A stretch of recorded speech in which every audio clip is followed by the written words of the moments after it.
It surrounds us. It's everywhere. Tonight, you will hear from the people who live and work within these highly active locations,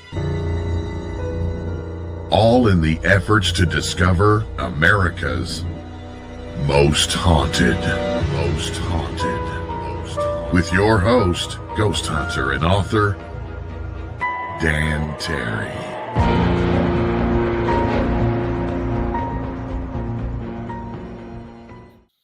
Good evening, boys and ghouls. I am Dan Terry, your ghost host with the most haunted. And boy, we got something special tonight. This girl's been around and has done some amazing things. You've probably heard of her. She goes by Ghost Bait, the Tennessee Misfit. Can't wait to hear what those stories are about.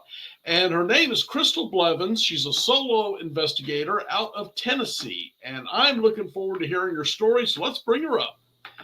Hi. All right. Hey, how we doing? Good. How are you? Oh, I can't complain any. Tennessee. Now, before we start, I got to hear about the whole Tennessee Misfit and Ghost Bait. So, Okay. Where'd you get those monikers? Well, every little girl who likes ghosts, of course, she likes Scooby-Doo. And with Scooby-Doo, they were often referred to each other as Ghost Bait, especially I'm pretty sure it was Velma. It could have been the other girl. I'm not sure. But because it's just a common ghost bait. So when I go to a location, I'm the first one that volunteers to go in. Okay. And they also started calling me that at a few investigations. So I kind of went with it. Okay. And then the Tennessee Misfit I'm really close to Brushy Mountain Penitentiary. So I go there often. It's just like my second home. And I go there so much, even just to go. There's an old man who works there. He's actually an old guard from when it was a working penitentiary. And we chit chat all the time. And he's watched me go into some shady areas of that prison just because. And he said, "You're not that much trouble. I bet you're just a little misfit." And I know. He's like, "Yeah, I'm just going to call you my little Tennessee Misfit." So I went with that. Okay, I've been to the Missouri State Penitentiary. I've been to the Ohio State Reformatory, and of course to several jails because being an ex-cop, I was able to get into them. Yeah. Why do you like jails, especially Brushy Mountain? I don't know. It's almost like they attract me. They pull me in, and I was a paralegal. So by education degree wise, I'm actually paralegal pre-law, and I minored in forensics and criminal justice. So I had a lot of that going on for me, but I worked for a defense firm, and we had some clients that was at Brushy Mountain, and as a paralegal, I had to go talk to them.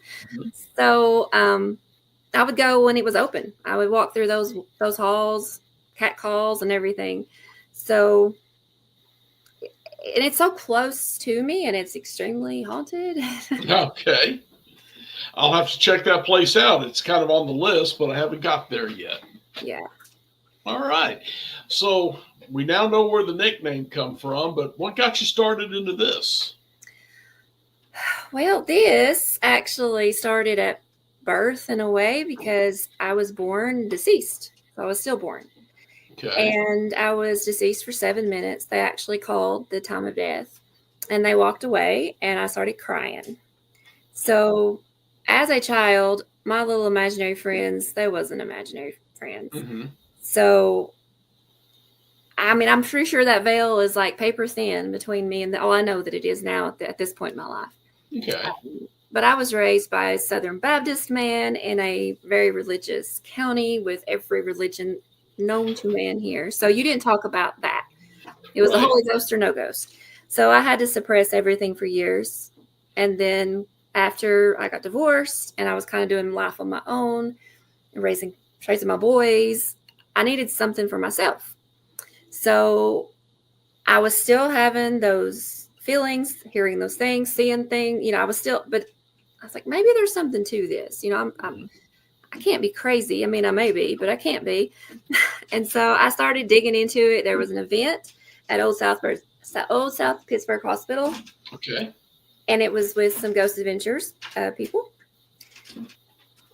So I went and I watched all the equipment in action. I met some really wonderful people, and I was like, this is what I want to do in my spare time. This is what I want to do for me. Okay. And it took off from there. And before I knew, I didn't mean for it to happen the way it did. And before I knew it, I was getting messages and calls and join us here and join us there. Wow. And it was happening fast, actually. And so I pulled back a little bit just because I am a single mom. And at that time, my youngest was, he was like 6. So I can't just take off and leave him, whenever I want to. And then eventually it wouldn't make sense either. So kind of kept it close to home and started doing things in the community, which was a big pushback for me. It was hard. It was hard because I just knew I was going to be pulled out of my home and burned at the stake. So I finally got those things rolling, and I would take people out that just was curious and they wanted to experience it for themselves. I have my own little locations, and it kept going from there. And again, I start picking back up, and here we are. And I feel blessed and overwhelmed. You've been in some very interesting places. Now, I know you've got something coming up soon in the Bell Cave, the Bell Witch Cave. I do. And go ahead. Go ahead. I was going to ask, have you been there before? Have you investigated it before? I've been there several times before. Okay. As a descendant of Cape Bats, it's just always, of course, pulled me that direction. And that was verified with some DNA. They do those little DNA things, and you get a little bit more, and it'll tell you your famous heritage. Of course, she has family. I mean, that's a small area. So, of course, her DNA is going to be popping up around there, but because she was a real woman. And I heard the stories all my life, and I started going once, and then I started going a couple times a year, 3 times a year. And then I've got really good friends, Todd and Leanne Eskew, who actually run some events there. They do them once a month. And I've asked to be the lead investigator for August. And so I said, yeah, I'm going. Now, I've read Troy Taylor's book on the subject, which I thought was incredibly well researched. And I've known the stories forever. But for those who don't, who is Kate Bats? Kate Bats, to me and to my family, and what I've always been told, was just a strange little old woman. She, for that time period, she would have been labeled a witch just because she liked to do the natural medicinal things, and she didn't take crap. She was just very secluded. But she had problems with John Bale, which was a very well-known man of money with a farm. And there's different stories, there's different takes on it. Hollywood kind of changed it up a little bit. I won't even talk about that Hollywood production. Yeah. That was horrible. Yeah, but to me, she's just a woman. I strongly believe that the spirits that we call the Bell Witch in Adams is elemental. I believe it's Native American. I'm not saying she's not there, because she is there. Her spirit is there. The Kate Bats kind of takes care of the place to me. She's kind of an overseer. She had part of the land taken from her, from John. Yeah. So, there's even stories, and if you go to there, they'll tell you the stories that she was even responsible for helping some of the Bell kids crawl out of the cave because they were stuck. Her spirit. So to say that she's just evil entity, no. But you are talking about Native American land, and you only have to go a few feet up the hill, and I can't remember how many graves they found of Indians. Oh, okay. So, did not hear that. Yeah. So if you really, not that natives are evil or anything, but we all know that there's a history of Native Americans and spirits and, elemental hauntings. So to me, that's what it is. Okay. For what it's worth. She was just a woman who got a bad reputation, and as a woman in a small town like this does these things, I kind of resonate with her. So in your opinion, Kate had nothing to do with all the things going on at the Bell Witch home or the Bell home? She had something to do with it. She was Okay. She was a witch. Not a witch that not, riding brooms and the funny hats or anything. Gotcha. But I have 3 known witches in my bloodline, her being one of them. Mm-hmm. But those that they call witches, then we would just call, just almost hippies now. I mean, it's just, you're just doing things by the earth. Mm-hmm. But she did practice in the craft. That's what my family said. Okay. She probably did mess with John. I mean, I would too. But all the things the negative things, I'm not buying it, because you're talking about a time period where women got stoned if they spoke up. So, she was different, but she wasn't evil. Okay, let's just kind of get into that a little deeper, because there is the pins coming out of the girl's mouth. When the elder, I don't remember her name, but John's or Belle's wife was sick. I understand she was actually teleporting her fresh fruit from the what do you call it? The witch from the tropics, oranges and things with orange vitamin C in them. So which do you think was Kate, and which is the elementals that may be part of this? To me, the elemental would mask itself as Kate. Okay. Because there was already bad blood there. If you want to cause a ruckus, you're gonna use where you got that bad blood. Like I said, Kate, she's there. She's still there. You can communicate with her spirit there. I have. Okay. But she's not all the things that, to me. Now, I could be wrong, because I don't think anybody's really got it right. But like I said, Hollywood got a hold of it, and it just kind of went from there. But to me, the elemental is where you're going to get that negative. Now, that land in Adams, Tennessee is known for everything. And if you've never been, when you drive into it, you'd understand.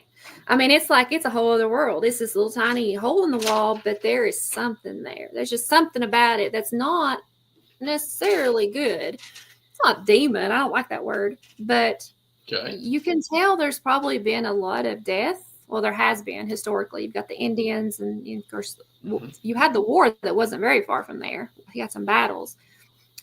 But, I mean, even Patsy Cline's plane crashed just a few miles up the road. So, I mean, you've got a lot of coincidental things. I mean, it was kind of up the road, but you can get there in an hour, I think. So, I'm just saying, like, maybe some mad Native Americans, for what it's worth, or something else. I mean, I just don't. The stories I've heard, of course, she was just an old woman, just a misunderstood old woman. But she's there. She's definitely there, and she's not happy about certain things. But to say that she would cause harm, I don't think she caused harm to anybody but John. Well, something put something in his drink or whatever it was, the poison that they found. So, elemental. It could have been his wife. Good point. I wouldn't say I haven't seen that happen before. You're right. And again, what perfect alibi, and how else would you get out of it? To say it's Kate. But there were a lot of witnesses to all of this going on. There was. I mean, I think it was one of the presidents. Was it Jackson? Yes. Jackson, yeah. He said he would never come back. But again, I think there's more at play there than just her. Okay. I'm not saying she doesn't work hand in hand with it. I'm not saying she didn't have some kind of deal worked out, because she did practice in the craft. But there's just more to it in there. I mean, there's even stories of Bigfoot there. Okay. I had not heard that. And I have really good friends like Todd and Leanne. They are Bigfoot people. Like they squatch, and they swear by it. And I trust it. So it's just like a little plethora of everything in that little town. And I don't even know where it started. I don't think it started with her. I mean, she may have fell into it. She may have been doing her craft a little too much one night, and she may have, tapped into something that she shouldn't have, which has happened. But I don't think she would harm anyone. Just by what I've communicated, what I feel like is her, she doesn't come across as that kind of entity at all. Okay. All right. Well, we got that one down pretty good. That's intriguing and a new theory for the place that I hadn't heard before. What else have you been to? I know Brushy Mountain Penitentiary. What's happened to you there? Oh gosh, what's not happened to me there? When it first opened up as a tour, where they started taking in tours at night, I went. It was on my birthday. It wasn't an investigation. It was just like a nighttime tour. Mm-hmm. And I took my son at the time. He was 14, 15. So it wasn't anything that I was expecting to happen. And we get up to the auditorium, which is historically where a lot more of your murders happened there in the auditorium. Because if you got the prisoners gathered up, it was easy to come up behind them and shank them, cut their throat, whatever. Mm-hmm. So that was the most murderous end of the prison. And then you got the hospital. It's right outside the doors of the auditorium. You're going to have a lot of deaths there, sickness, things like that. Sure. So we go into the auditorium, and there was an alleged crawler. They call him a crawler. It was like a black, slithery thing that kind of crawls on the ground. I've never seen him. Other people have, and I don't doubt them at all. I haven't had that experience. So we step into there, and it smelled like gas, like a nasty, gassy smell, like a natural gas. So I kind of just looked at the lady and said, "You got a gas leak up here, because this is about to choke me out." And she said, "We don't have gas up here. We don't have electricity up here." Oh, well, okay. So she said, "So you're smelling that?" And I said, "Yeah." So she says, "We got to get you out of here." My son spoke up and he says, "Well, I smell it too." And so they made us go wait at the hospital while they did their presentation, because apparently only certain people smell that. So only certain people can pick up on it. Only certain people experience it, or it's either a negative entity, which is what you associate with that smell, that has picked you. It's picked you to do whatever. So they made us leave. So I get on down. We get to D block, and D block is actually a separate building from the prison. It's right behind. It's like right behind it. It's not attached. And that's where they kept all the worst of the worst. That's where you had your murderers, people on death row, things like that. So we're going through there, and I have a flashlight. I'm in the back, which you go to where you'll find me, either in the very front or the very back. And I heard a clank on the bars, so I turned around because I heard a clank. And I shined my flashlight to kind of like up like this, and this smoky black smoke came from cell number 13, and I will never forget the cell number because it was 13, and I've had other experiences with that cell since. Okay. And it kind of rises to the ceiling. It doesn't take the shape of a person. It's just like smoke. Very weird. And when I shined the light, the light just went completely through it. And it kind of startled me, of course. I hadn't even thought about doing this as a hobby at that time. I was just wanting to go back and look at the prison again. And it went out the other door. It jolted out the door.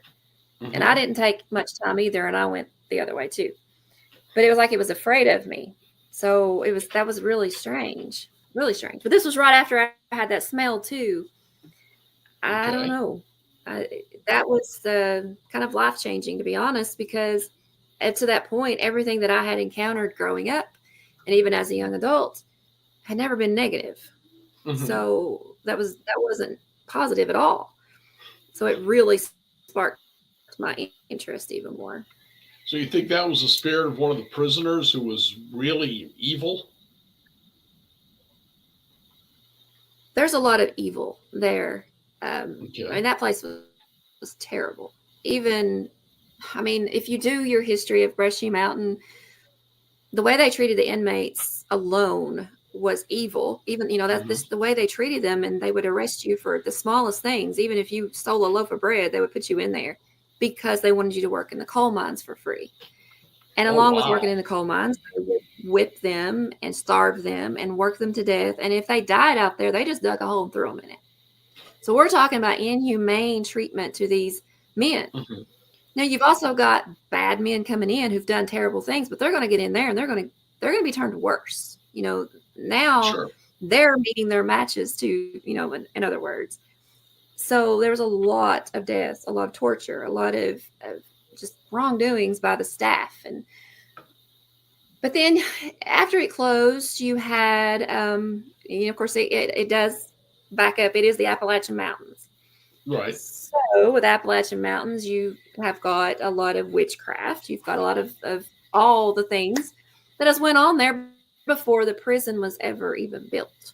You've got Native Americans, you've got the Appalachian people, all the things. You are sitting in a mountain. There's one way in that place, and that's it. You drive in one way, and you can't get out. It is surrounded by a mountain. Mountains have rock. You've also got the coal. You've got all the natural resources. You've got the water. You've got everything that can really pull in the supernatural and conduct it. But after it closed, there was, I know, lots of people that was breaking in there and doing like satanic rituals and doing just dark things they shouldn't have been doing because they thought it was cool. Well, does people really know how to do that safely? No. Do they care? No. Do they always do it in a way that if they bring something in, they're going to leave? No, because that's not what they want either.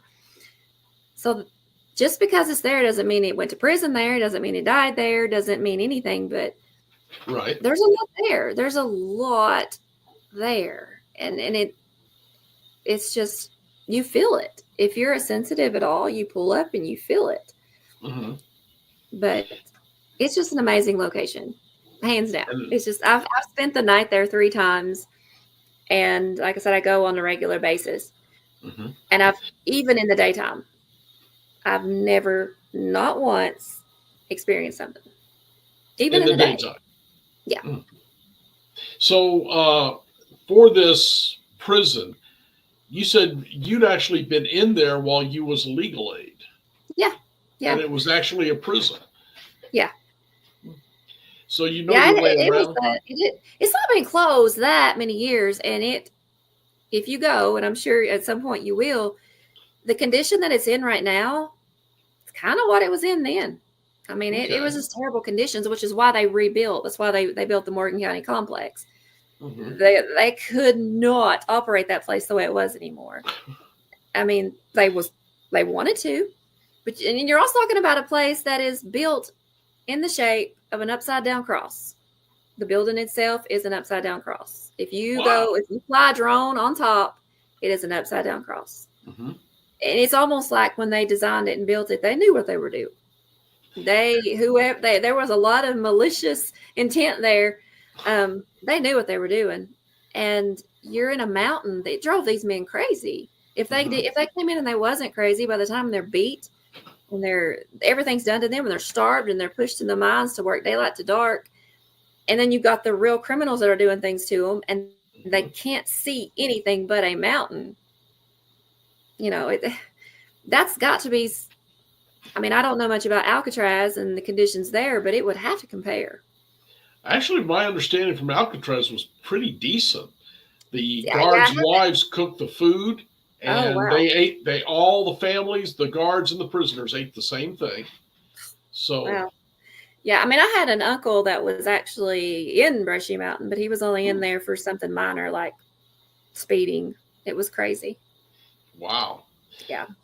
So you'd recommend going there for a ghost tour or ghost hunt? Oh, absolutely. I mean, especially if you like prisons and jails and things of that nature, you can't top it. I mean, maybe you can. I haven't made it to Missouri State yet, which I wanted to do this year. It had its good points. It was interesting, but it was nothing like what you're describing. Well, and sometimes people do go to Brushy and they get nothing, but that's paranormal. That's paranormal. Course. But as for me, those spirits know me personally. My name has come through so many spirit boxes, and I won't even be in the room. And I'll have people that's there investigating, and they'll message me like, "Well, your boyfriend's talking to me." Because I go there.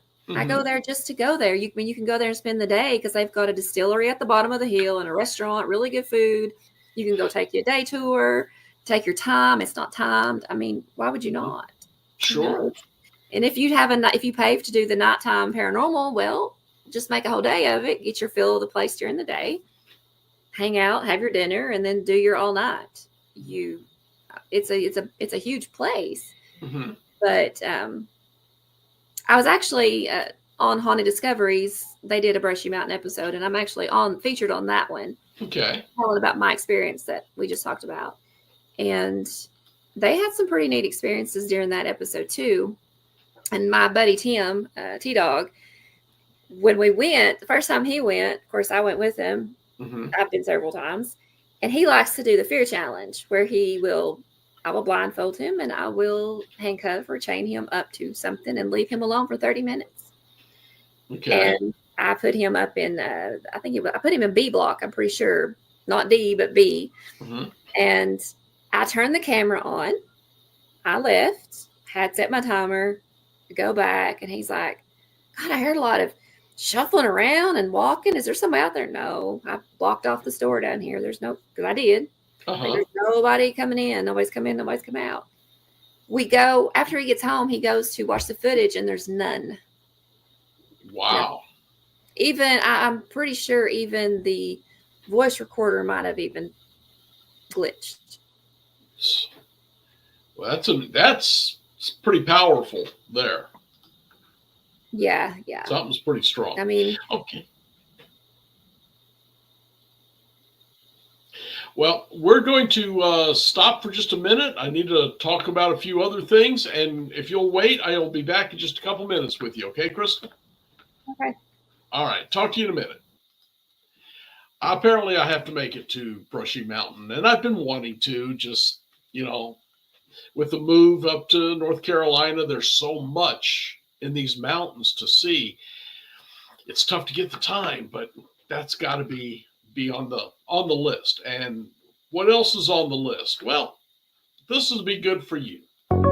The Onyx Network classes and workshops are enrolling now for 2025. If you're interested in psychic protection, chakra balancing, dowsing, or perhaps healing with sound and music, visit onyxnetwork.com to see our complete series of live and on-demand classes and workshops hosted by the one and only Margie K. For example, in January 2025, you could spend 4 Saturdays with Margie for her exclusive live remote viewing workshop. Margie K is one of the most accomplished remote viewers in the world, and she will share her secrets and totally unique methods in this course. Some courses are open now. Seating is limited for these live courses, so register now at unxnetwork.com. Unx members use promo code XMEM for an additional 15% discount. The Onyx Network presents a health and wellness spiritually based brand of hemp-derived CBD products made by Hopewell Farm in Harrogate, Tennessee. We apply our Cathara energy work with all of our plants and products. Our products made in small batches with only 2 ingredients of pure hemp, full spectrum crude oil, and coconut-derived MCT oil. Third-party lab tested for potency and legal THC levels with 6 strengths of 1 ounce oil to choose from. Know what you're buying and get what you pay for from Hopewell Farm. Applied directly to a specific area, Hopewell Farm topical salve in 1 ounce and ½ ounce sizes made with pure hemp crude oil, comfrey extract, and all natural ingredients. Find the Hopewell Farm link and coupon code on the Unx Network website at unxnetwork.com. That's unxnetwork.com. Tickets are now on sale for Rebels of Disclosure 2025, May 12th through the 15th in Grafton, Illinois at the beautiful Pierre Marquette Lodge and Conference Center. This will be a 4-day event with 12 speakers covering topics such as ET contact, experiencer testimonies, lost history, secret space programs, time travel, Illuminati, parallel realities, and so much more. Visit journeytotruth.online for more details.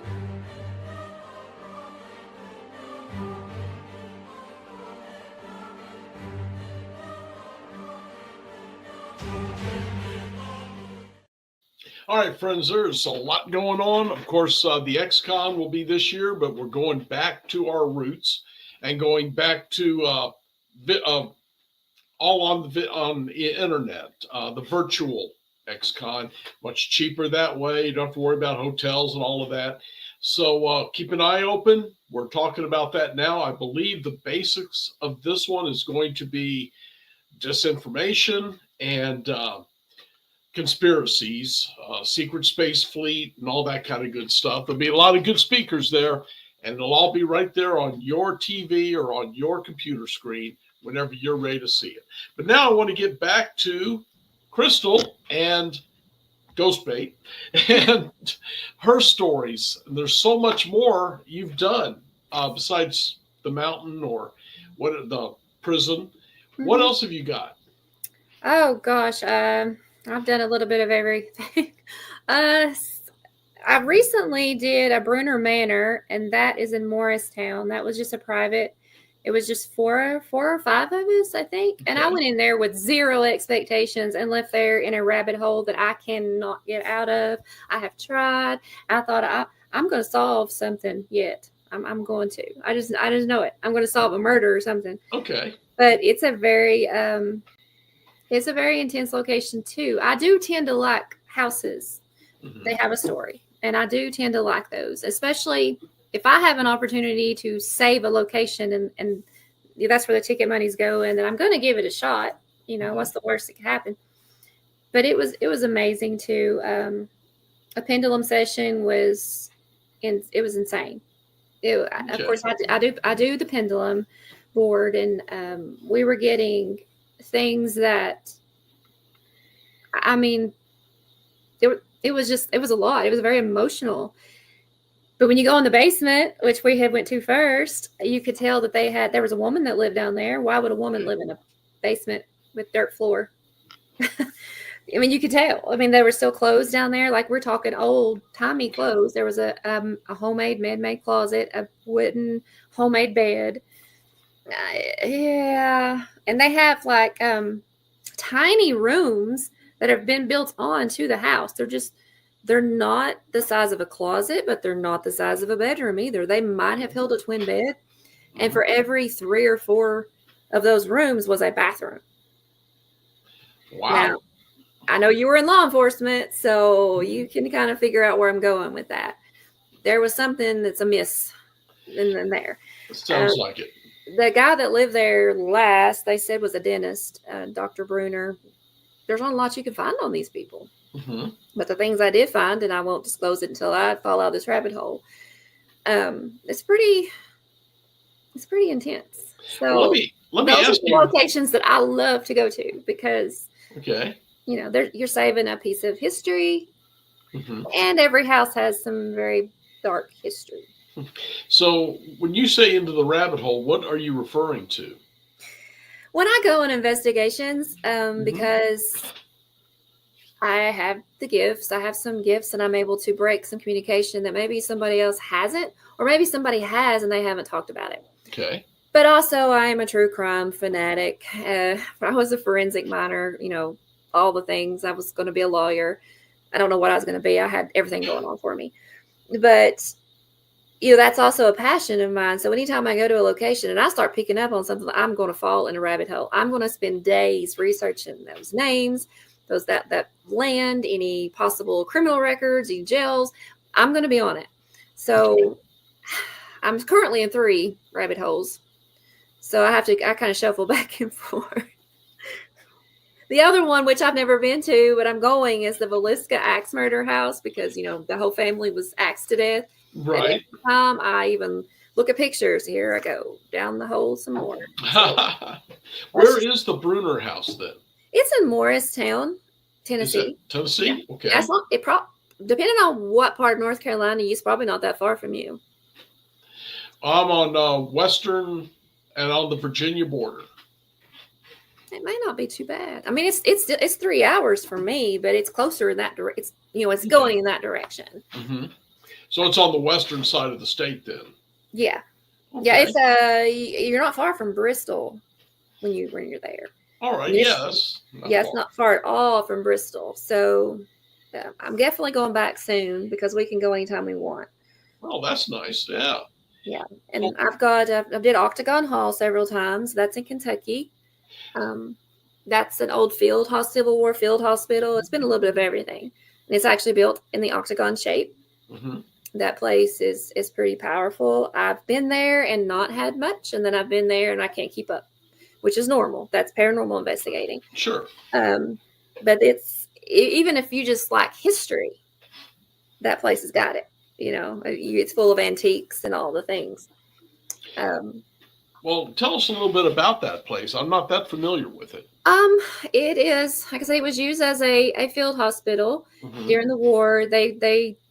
There's little trap rooms and everything where they would hide their soldiers. You can see them. You can see the little trap rooms. Several families live there, and I would do it in justice to try to tell the whole history. And unfortunately, our beloved bear just passed away recently, and he was our go-to, and he was our well, I called him Papa Bear, but he just passed away. We just lost him, and he could tell you anything. And I would do his memory injustice to even try, but it's just insane. I mean, you've got a little girl who passed away there. She actually burned in the fireplace. She fell in the fire. Oh. I have a picture that I'm pretty sure I caught her. I have had so much communication with this little girl. It's crazy. Of course, you have slaves. You have a slave cemetery. You have a family cemetery. You have the stories of, you come in from a battle and you've got a gunshot wound in your leg. Well, they didn't treat it. They just cut your leg off. Yes. And they threw it out the window. There's just throw it out the window. So, there's just that kind of history. It's real. It's real history. It's stuff you can't make up. It's real.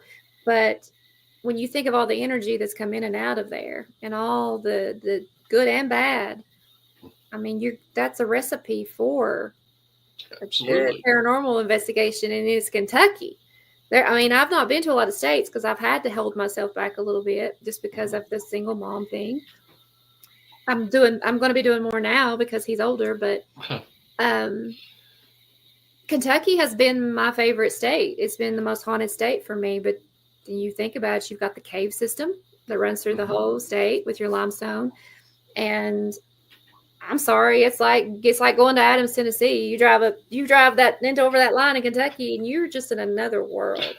It feels like another world. And I mean, you've got Waverly Hills. I've spent the night there 3 or 4 times, going back again in June.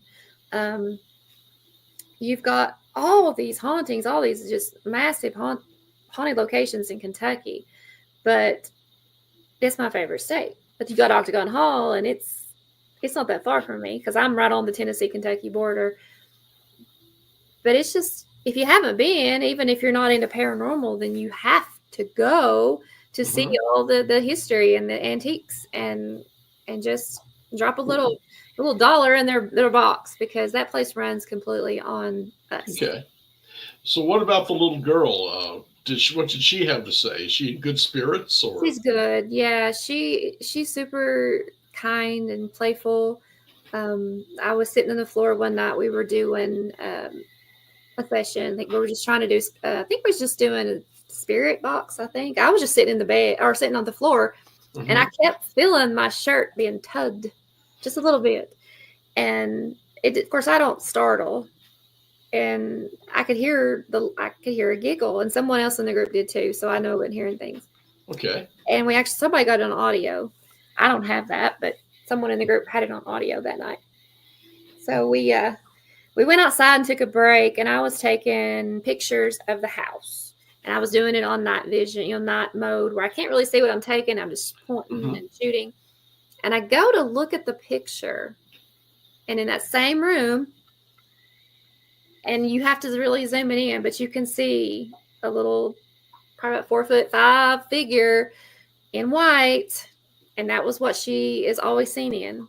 Okay. Supposedly, and there's the story that people that know the history say that when she passed away, she was in a white gown, a nightgown. But I took it to Bear, and I said, Bear, is this what I think it is? And he's like, oh yeah, that's definitely her. We've had the similar pictures, and And it's like she was just looking out saying, why did you leave? You know, why are you not up here playing with me? She's a super sweet spirit. There's not a lot of bad there. I mean, you're going to have angry and you're going to have, ornery and, that's everywhere, but it's not an evil place. Did you come up with soldiers or? Yeah, residents? I have actually, I haven't got any communication with a soldier, but other people have. I mean, I have no lies to tell. Everything at Octagon for me has been her and slaves. Okay. I haven't personally. Now, I've been witness to other people getting things, but I can't validate it because, you don't know for sure, but I believe them. I don't only investigate with people that I trust. Right. And if they say it's true, it's true, because doesn't mean I'm going to hear it just because they do. Right. But that's a good place to go. I mean, historically, it is a good place. And Waverly's great. I spent one night in Waverly. It was the whole night. Like you said, I was there till 7 a.m. I didn't get anything. Now, some of the other guys who was with me did. But yes. It was I was going to say, I have been there and it's been crickets. Yeah. And, it's still fun to go, just to be there. But then it's just like other places I've also been, and I can't keep up with everything going on. But what Waverly to me is, they're worked to death. I mean, if you believe in the spirits can be tired, they're tired, and I believe they can. I mean, they only have so much energy, and you've got people coming in and day out wanting them to communicate. Well, I mean, I don't know about you, but I'd quit. I would have a night where I'm going to say, no, I'm going to look at you, but I'm not going to let you know I'm here. Because, I mean, they're tired. They're just so tired, and they get the same questions, which is why I don't ask questions. I don't approach it that way. So, yeah, I think in the bigger locations like Waverly, the more popular locations, you run that risk of you might not have the night you're hoping for because they're tired or they're revolting. They're just tired of answering the questions, and I don't blame them. That's why I take a different approach. Okay. Yeah, it makes sense. They only have so much energy, and it takes time to recharge. So it does. I mean, then they'll drain everything you've got, but then you're left with nothing to even record with. So it's kind of a twofold there, I guess. What was the name? And I've been there, and I cannot remember it, but it's the bar that they recently tore down and are rebuilding. Bobby Mackey's. Bobby Mackey's. We had quite a night there once. Have you been in that one before it was tore down, of course? I never made it, and I'm so sad about that. Oh, yeah. That's one of those locations where I was invited to more than once. And I couldn't. I had the kid, or work, life, that happens. And I hate it so bad because my buddy tells me how great Bobby is, and it was just fun to just go hang out with him, if nothing else, because he was just so cool.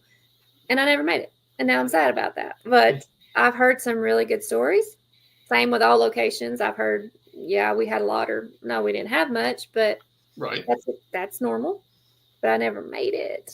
What did you have that was that? I think the neatest one, the one I love to tell, the group I was with, the team that invited me along, sat around a table and pulled out a deck of cards because there used to be gangsters in there. And one of them tossed out 5 cards to each person, including 2 empty chairs, and said, "Ante up." And the coin machine went off and dropped 4 quarters.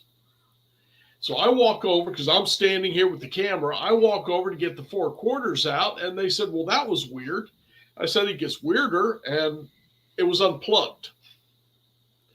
So the ghosts actually anteed up, just like they said. They dropped some change there to throw into the pot. It was all just such perfect timing.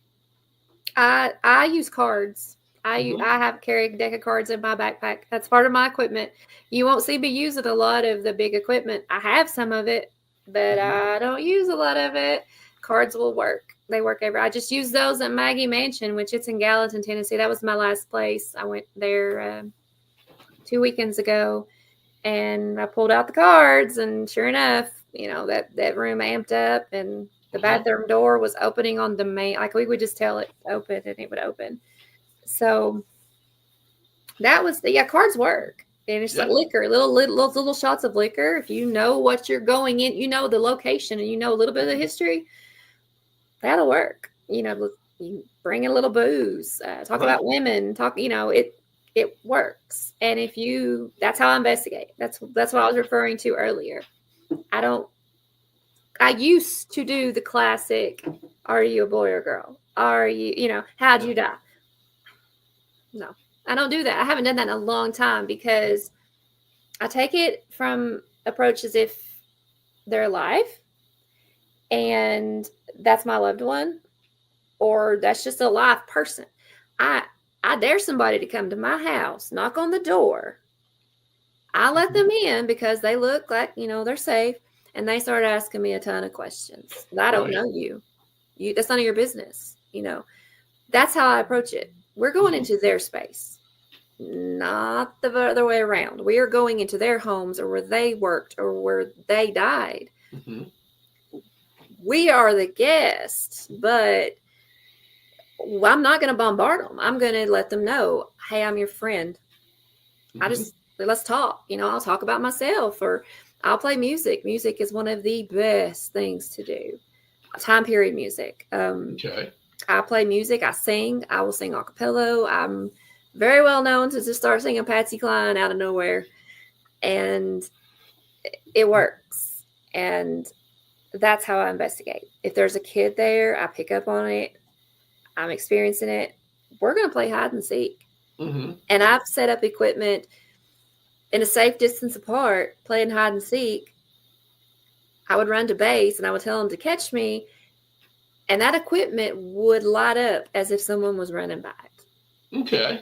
So you just have to be on their level as if they're alive, because we don't know that they even know they're not. And I am not going to cooperate or even be nice to someone who's asking me questions or trying to intimidate me, or, yell and cuss and scream. No. And I dare to walk up to where my father's buried, and I see somebody doing that. Those are people's loved ones. That's someone's mom, dad, brother, sister, child. Right. So that's how, and it's a tried and true method for me. It's what I'll always do now, because it's never let me down.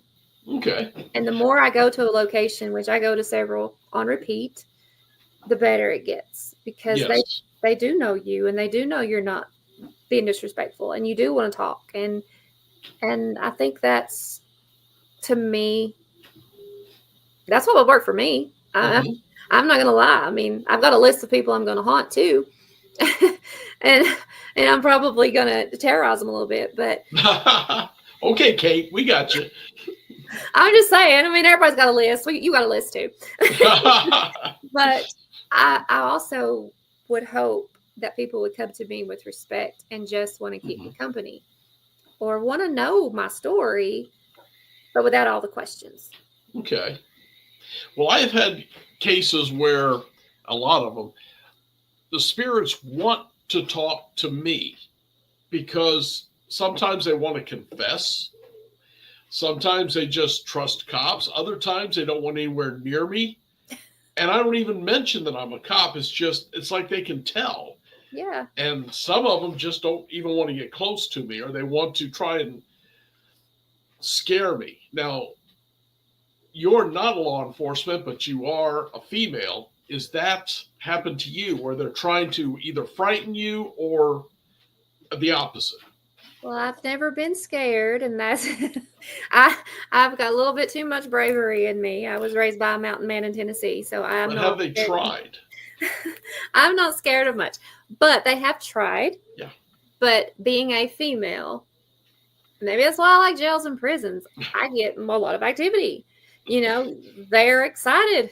They're men. I've not been to a women's prison, obviously, but they're excited. And Right. children spirits, they're going to gravitate toward the female of the They group, do.